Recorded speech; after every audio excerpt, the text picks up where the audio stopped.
figure it out. I'm Chris. And I'm Danny. And we're figuring it out. Welcome back. Hey. So you had come in today and we were getting ready and I asked you if you had seen everything surrounding the whole Jason Aldean thing. I have not. And I if it pops up on my feed, then I'll kind of look into it, but I usually try not to scroll. Mm-hmm. So I don't know. Hadn't heard anything. So I brought up the video, and not YouTube video, but the music video of Jason Aldean's song, Try That in a Small Town, and I had you listen to it and watch the video. Mm-hmm. And so do you know where I was going with that? Or like, do you kind of did you feel any certain way when you first saw it? Or you're just like, it's a song? Well, you said it was controversial. Mm-hmm. And I was like, okay, I mean, everything's a controversy. Yeah. Like, everybody's opinion is a controversy. And everybody's opinion matters a lot, you know? And right. So, what are you leading with? So, I guess my take on it when I first see it is you're going to start an uproar of cancel culture, try to get rid of Jason Aldean and say is that what's happening? Yes. Because of this song. Because of this song. Okay. All these ridiculous things about him. But we can have WAP and you can have, gosh, what is that guy's name? Sam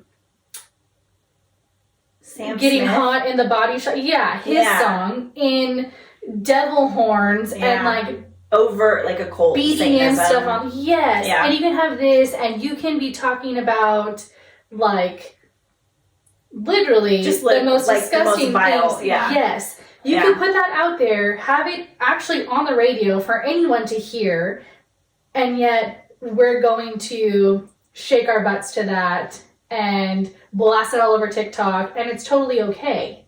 So this is not okay, and they're not playing it on the radio. Correct. So they're trying to get rid of it. But it has been on the radio? Yes, it was, and then CMT took it down. What was their stance on it? I don't think they ever came out with anything publicly. They just took it down. And then everybody started, I support Jason Aldean. I mean, if you're so offended by it, were you a part of the things that were taking place in the music video and you find offense to it now? Okay, so what about it is, like, offensive? Because I saw what would happen in a small town. Mm-hmm. That would literally happen in a small town. Like, everybody knows everybody and everybody looks out for everybody for the most part. Like, in these, like, Midwest country or southern towns. Yeah. I have experienced what that is like of just town of 3,000 people. Everybody knows everybody and everybody watches out for everybody. And like, so what about that is bad? Like, what about that isn't true? Or like, is truth the controversial thing? Yeah. Is that what it is? The truth part of it is the controversial thing that people don't want to hear? Is that I think it's like they now seeing, because you're being upset. Are you upset at the burning of the flag that was on there? Are you upset at the words that he spoke that you shouldn't spit in a police officer's face? You know, like, yeah, that's insulting. Those are things we should not be doing and is not tolerated. It's not even just to a police officer. You don't spit in anybody's face. Yeah. Are you going to walk up to your mama and just go hawk a big old loogie in her face because like you're any upset stranger, on something? Like, I would, spitting, and my husband will attest to this, like, spitting is like one of the grossest things that you can do to somebody. Like, you can hit me, you know, like if you slap me or whatever, but like you spit in somebody's face, that is one of the most vile things. So like, let alone a police officer, let's take police officers out of it. Yeah, just a person in general. The country that you live in, to disgrace it as much as it's being shown in the footage that he put in his music video, people are finding offensive. That's live footage. That was actual footage he took from the media of things that were happening in 2020.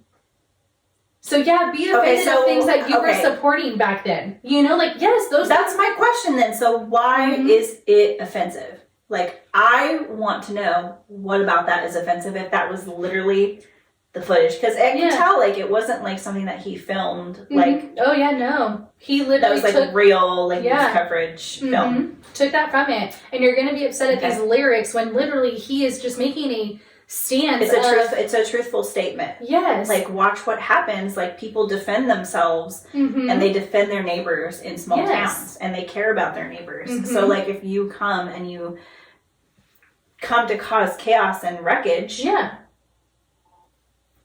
I mean, F around and find out, right? Exactly. Yeah. So I am in. So why is it? Hold on. Why is it okay? Why is it okay for one side to say F around and find out, but then the other, like another side or a different opinion, and it's the same stance of like F around or find out? Why is that side not allowed to say that, or not allowed to feel that, or not allowed to defend themselves, or not allowed to stand up for the right things? And there be such a huge negative outpouring of it when, I mean, it's not like he's saying like, let's go looting, let's go shooting people, let's go shoot up this neighborhood and like drive by stuff. He's literally like, hey, I'm gonna protect me, I'm gonna protect my family, I'm gonna protect where I'm from, because like, that's your property, your family, like, yes, you know, in the Constitution. And he's just saying, like, let's be respectful. Let's get the nation back to a place that we can be proud of, a place to be proud to call home. And yet, people are acting as if he just had the most controversial lyrics and vile things like to be spit saying. On Jesus. Yes. Like, he did not disgrace a woman's body like we hear in music today. But that's celebrated. Yes. That's fine. And that's okay, but you know, him taking a godly stance, a manly stance, and masculine. the full masculine energy, it's just... I love it. Speaking of energies, I have been so like, just like researching like the energy, because I've always had like a masculine energy, because I've had to be like on my own, supporting myself, and very... just like isolated, like to myself, and I have these responsibilities, and I move forward, and blah blah blah. Yeah. So I've always taken on that masculine energy, and wondered why I was so miserable. You weren't supposed to. Not supposed to. And I have found it caused tremendous, like, very big issues in my life, because I was the same way, and I grew up having to provide for myself in a lot of ways, and just do everything for myself, and then being in a relationship. I'm not giving over control in certain areas that I should have given over in. You don't know how. I didn't. I wasn't taught that. That wasn't seen in my home, because, you know, when you're in divorced families and you don't have that type of thing being shown, you take on roles and responsibilities that you were never designed to.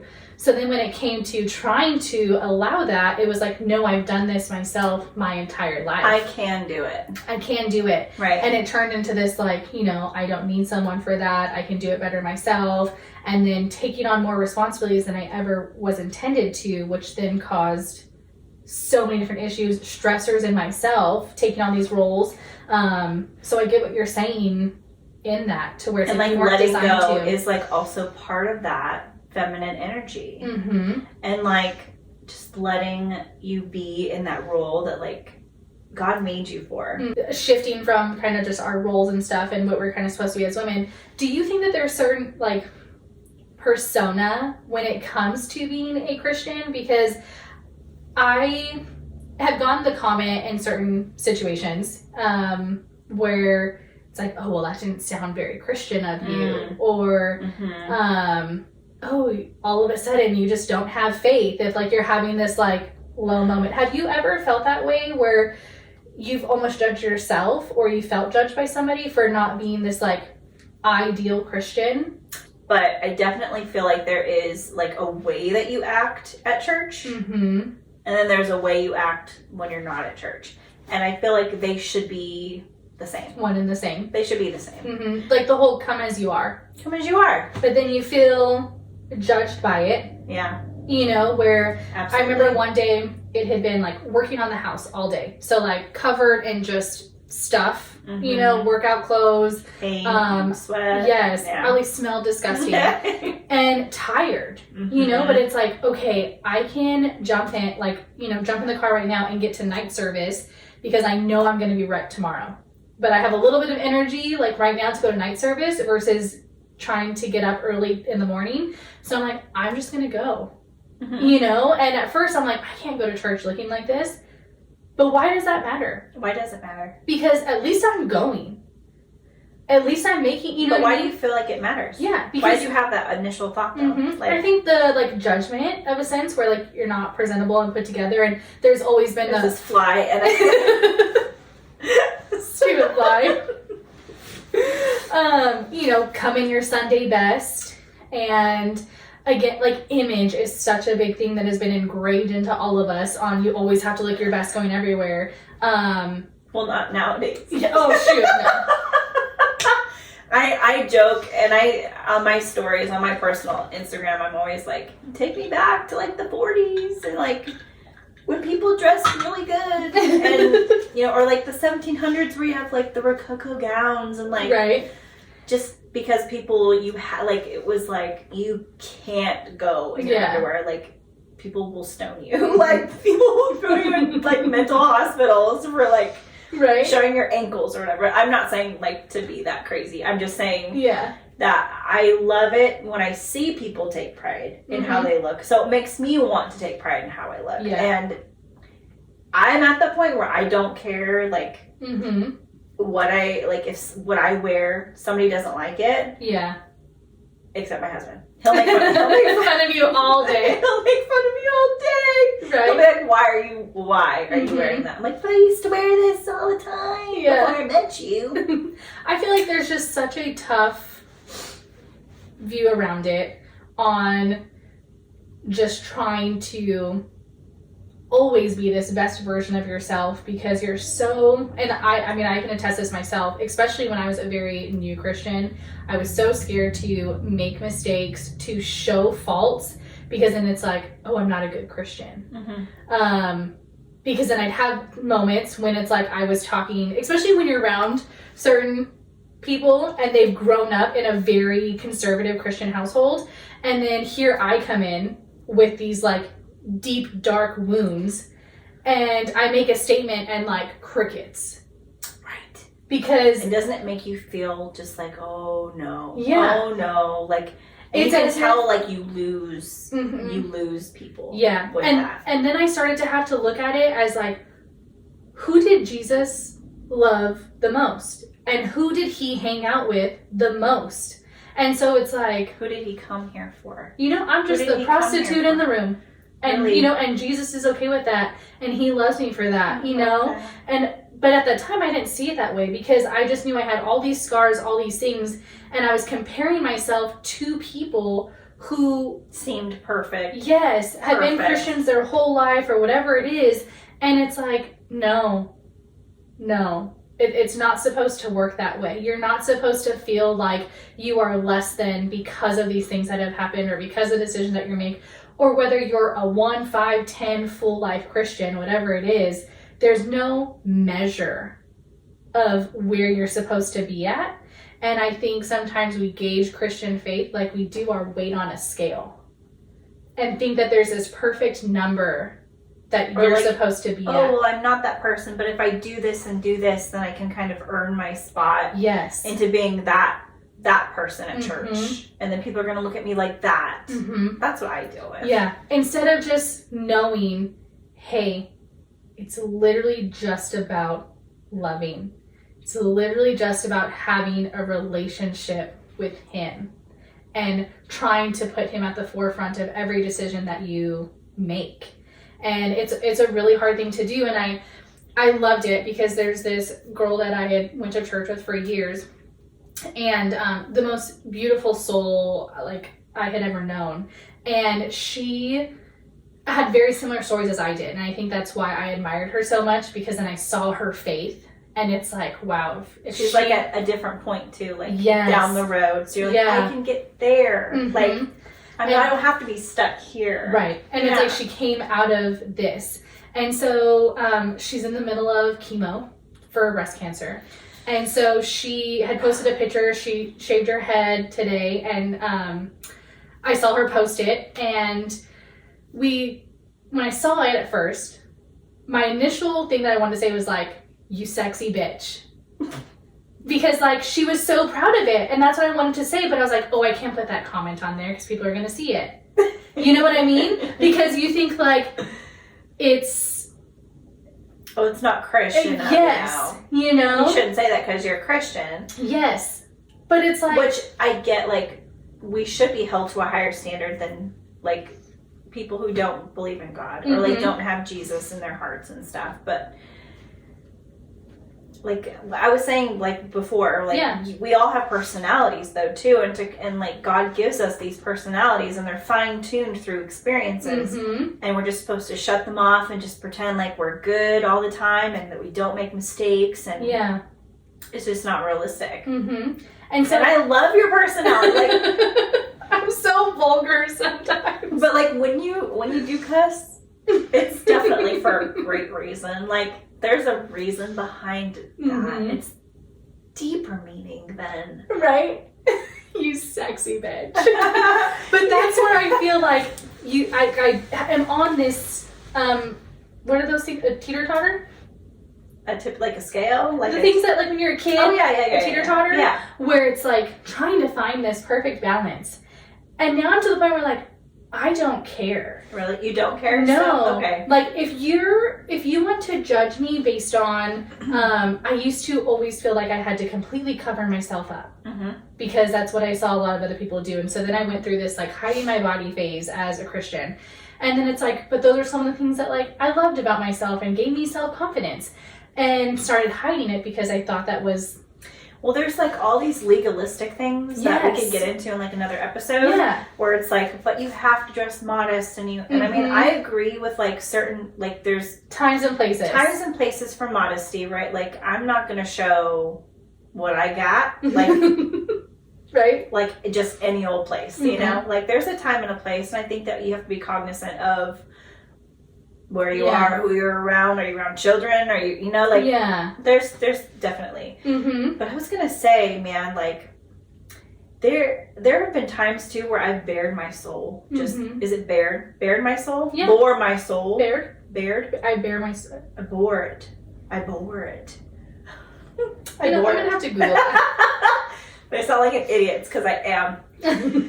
And I would just and you know, you're in that pit. You're in a pit, and you're like, where do I go from here? And you try to tell somebody because everybody wants held out of the pit unless you've accepted the pit and you're just in it. Yeah. And that's when your life starts to spiral down. Well, I've always been one to claw my way out of the pit. I don't care how I do it, I gotta get out.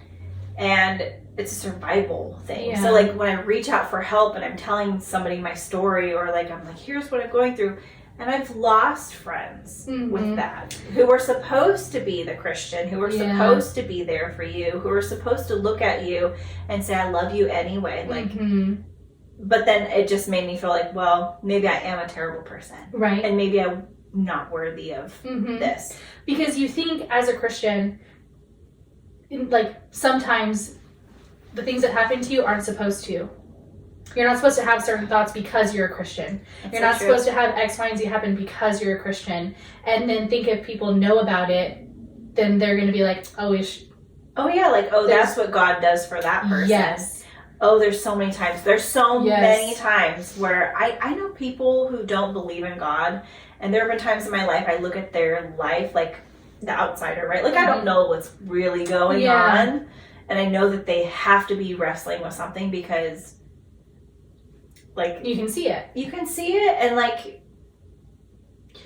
like God doesn't just let your life be easy. No. Like, especially for the people that He plans on, like, using for things. And, like, which... I'm trying to stay positive about that, right? Because, like, it is hard to look at somebody else's life, and you're like, man, they're going places. Like, they know what their purpose is in life, and... man, their marriage is working out, and man, they don't have to struggle with money, and man, they have the dream home. And you're like, well, God, like if I'm chosen and I'm pursuing you and I'm Christian, like why am I not getting the goodies? It's because, I mean, we know why. Like the devil obviously leaves people. I mean, it's pretty obvious. Like he leaves people alone in their sin of what they're doing because he doesn't have to work that hard. You're not a threat. Not a threat. Isn't that crazy to think about? Yeah. Just like, man. And it almost like there were times in my life too where I thought maybe if I just walk away. Didn't love God as much, my life would get a little bit easier. Isn't that sad to say? Like, sad to think about that. But you're like, well, but everything's going good for them, and they don't believe in God. Yeah. Right? Mm-hmm. And wanting to sacrifice your faith to have it just a little bit easier. But, like, he never promised easy. No. And, like, imagine what life would be like if we're all just in this, like, well, we wouldn't need him. world. Yeah. That's why they're so, like, in their life of, like, contentment and, like, the nice house and the nice cars and, like, the stuff that they think that matters. Filling your life with all these little trinkets of things that aren't filling the void that you're actually missing. And that's why everyone always says, like, well, money can't buy you happiness. Like, yes, it can buy you fun things. But there's a difference in fun things and genuine happiness. And joy. And I think that's where a lot of people forget that, yes, you can have all these things, but then that's where you see certain people and, like, they're in the shack, or, like, they really don't own the nicest things, but, like, damn, they're so happy. You or know, like countries, and like third world countries that have like this immense faith and like and people are raised from the dead, and like there's like literal miracles happening all the time because they have this immense faith, and you're like, well, that's why stuff isn't happening like that here. Because what's the difference? Distractions. There's nothing there. There's really, if you were to go there and visit, there's really nothing. There's nothing there. There's nothing dangling in front of you. The little string, the little carrot on the string to keep your eyes like. There's no cars, you know, like they have the same clothing that they have made from their hands. And they don't just go on and just scroll like, oh, well, I need a new shirt. Yes. I mean, how many times, like, I literally will catch myself scrolling clothing that I have a closet full of clothing. Do I really need another t-shirt? I have like 10 t-shirts. Of that. Why? Yes. So. And you get lost in it. It's like a trance. It literally is like, I was researching and listening to some podcasts today, and I'm like, oh my gosh, this is literal, like, witchcraft. Yeah. The way that it, like, sucks you in and it keeps you going and it feeds, and all the algorithms that they've, like, perfected. And, like... And that's one of the things as a parent that I have, like, with Kellen. It's, no, this is, you get TV time from this time to this time, and that is it. Then it's like, we are outside and playing the rest of that time. Or if he's like, well, it's raining outside today. Okay, we'll find something else to do. We will make something out of this cardboard box. We will do X, Y, and Z. We're going to do something else because it is a trance. It is absolutely. And and the kids get so sucked in. Yes. I mean, I thought I got sucked in. Like, and it's just a distraction. And so at a young age, now kids are getting the same distractions, but magnified. And so if we are thinking that our faith is an option now, you know, if we're not going to church when it's, you know, only when it's convenient, or when our clothes are clean and we haven't been working on the house all day. The most convenience. Yes. We have the car, we have the house, we have the clothes in our closet. Yeah, to do. And yet we find the excuses to either not believe. Yeah. Because our life is, we're content, right? We're entertained. Yeah.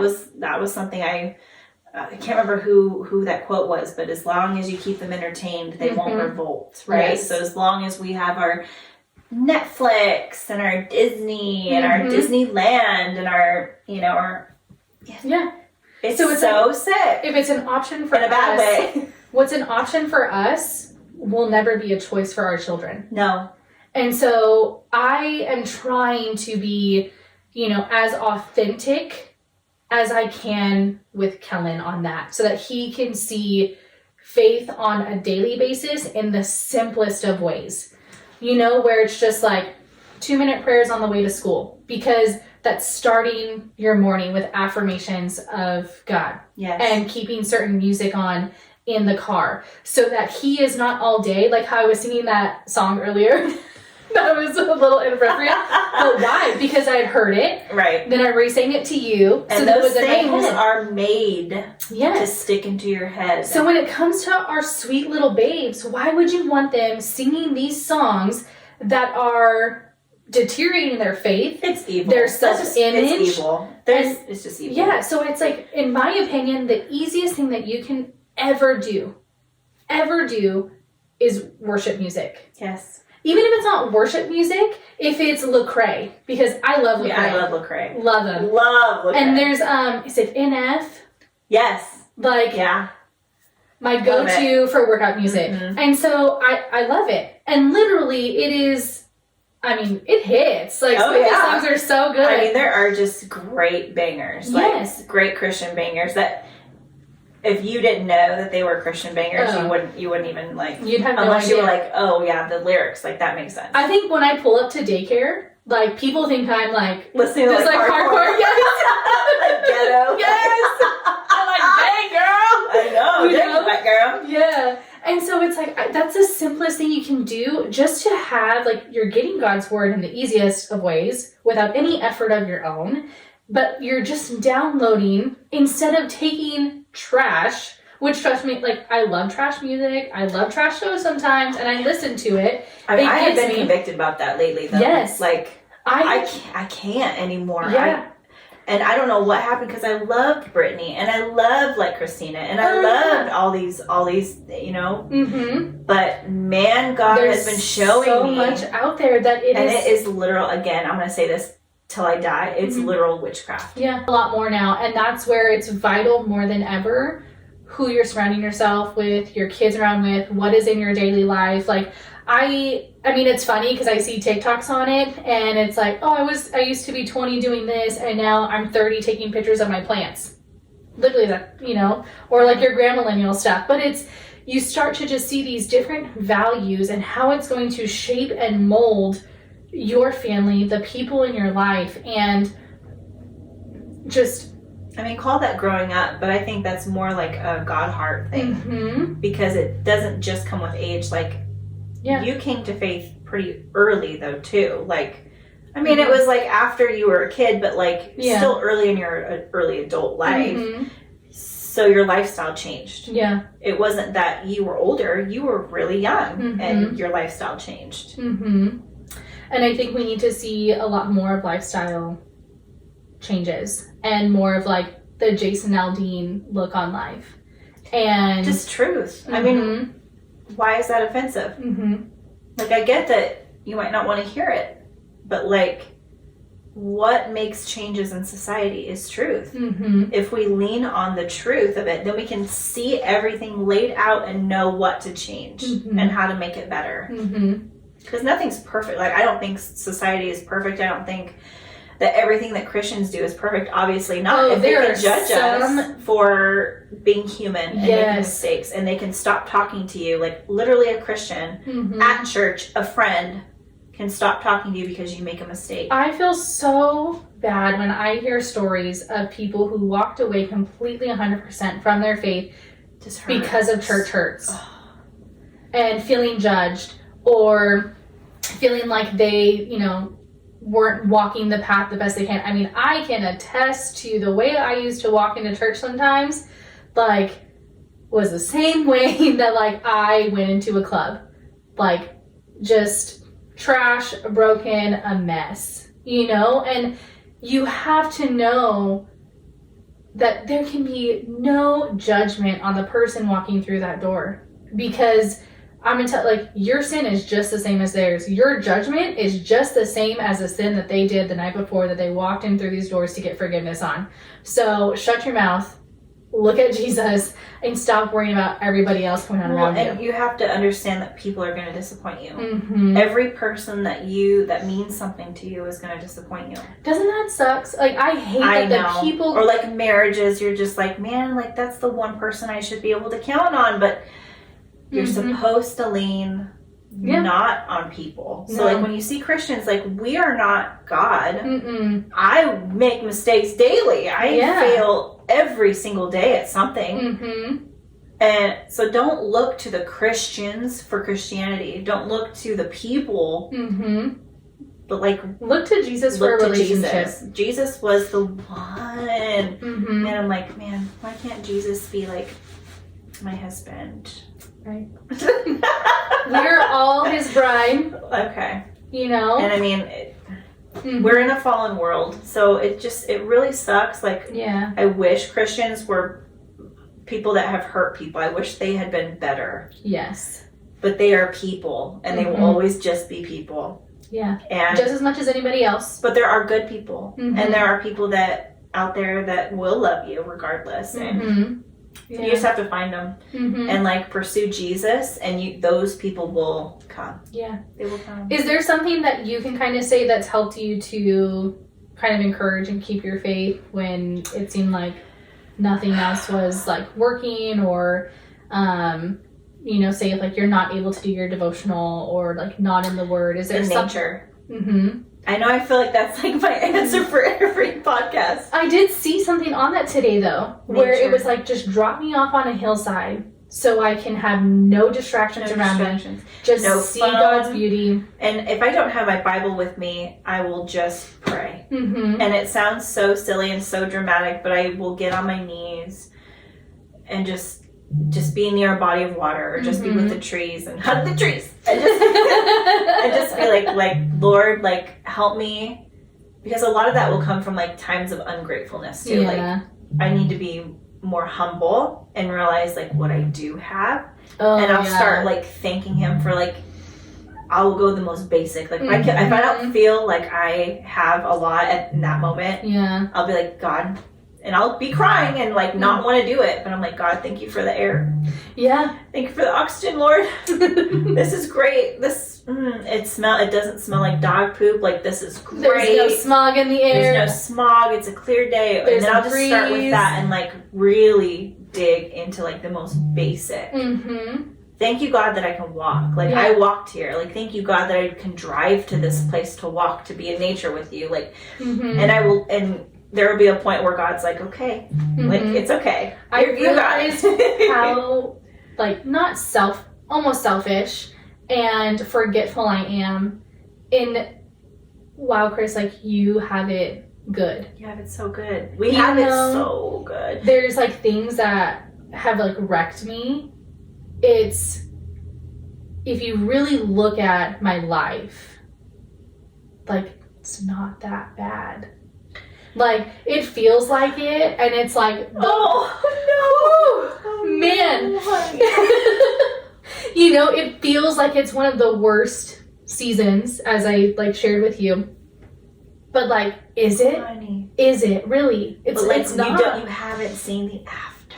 And that's where I have to remember, like, there yet. You know, regardless of what my outcomes are, like, when you really dive in, like you said, like, God, thank you for the breath in my lungs. Like, I'm here. That like, my lungs are healthy. Like, yes. And you must have a purpose. Yeah. Like, thank you for that. Yes. You know, and you literally have to start down at the basics. Like, man, everything else can look like shit and you could just be broken. But at the end of the day, like, really how blessed are we when we look at these other individuals and these other people and these other situations and be so forgetful of what you do have. Whatever hard season you're in, it's temporary. Like, God's not going to keep you there. Like, it's for a season.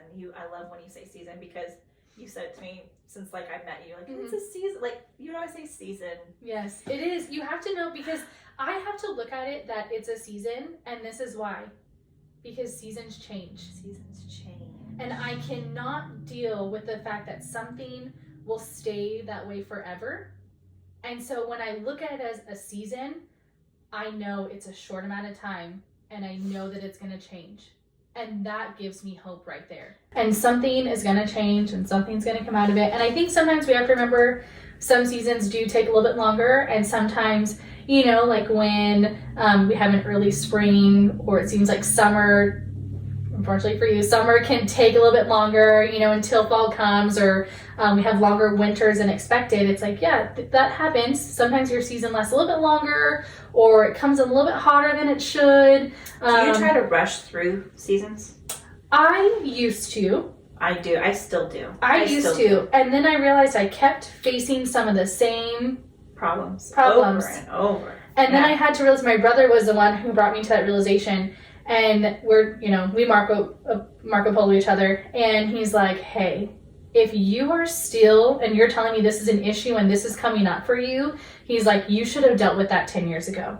So if you're telling me that's why you're angry today is because of this, and this, he's like, that's a no-go. He's like, you need to go back, sis. You need to figure out where this is from, why it's rooted there, and you need to get that out. He's like, because that should not be here right now. He's like, if you're telling me you healed from that, apparently you didn't, because you're bringing it up as an issue. That's such a good indicator, right? Because we were talking about like weight and confidence, and like for me, I've always dealt with weight and just the problems of weight and weight loss and weight gain and not feeling comfortable in your skin, and my God, like break these chains in Jesus' name. Like nobody needs to live with the same problem over and over again. So there's obviously something that hasn't been dealt with that is showing up in your physical body, because I totally believe trauma can just be it's right there and it's showing, like, and because that's where obvious. I firmly believe everything with Jesus and our spiritual walk, it is a season.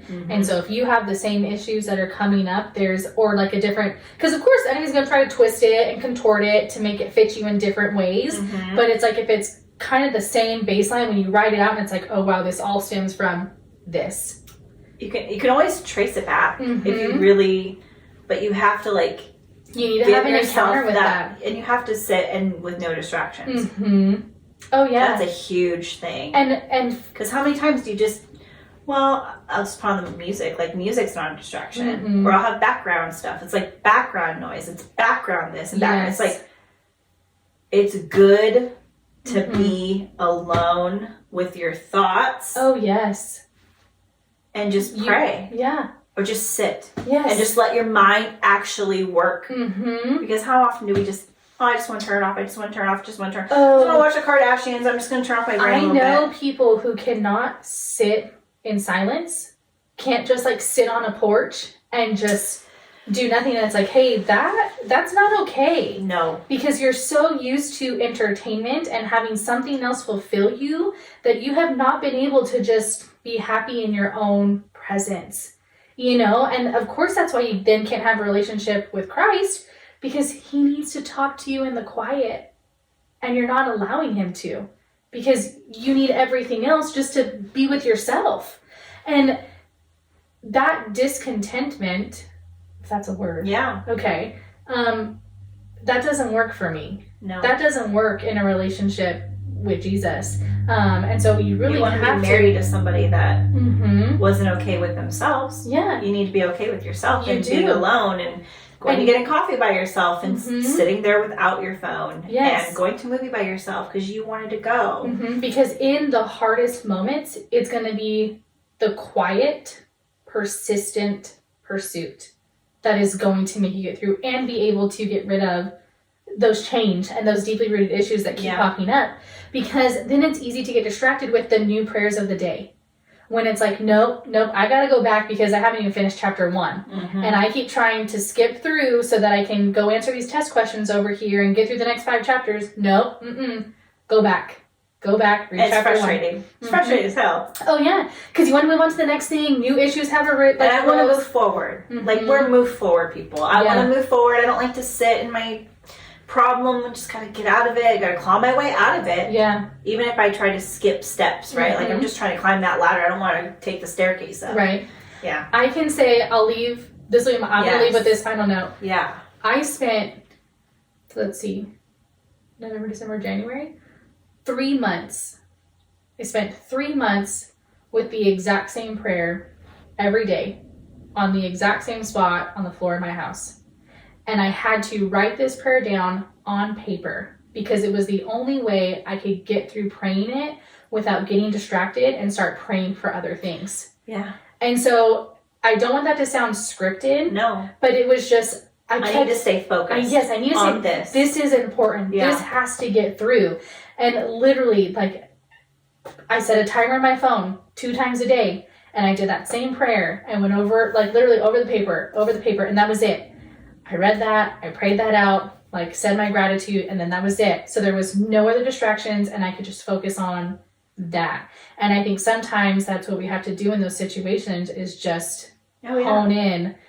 Oh, yeah. I get to pray about one thing, and I've asked God for, like, 30 more things, and I'm like, Lord, I'm sorry. Yes. I need a lot. I'm needy. I'm sorry, but what I need most right now is... Yes, I agree. Right? I agree. Man, that was heavy. I don't even really know how to like wrap it up. Well, have a good day, week. Yeah, like, share, comment, subscribe, all the things. And sorry for it being heavy. We planned on doing it lighter. But we'll see you in the next one. Have a good day. Like, subscribe, share, like she said. And let's figure it out. Let's figure this life out, man. Ugh. It's a tough one. Bye, guys.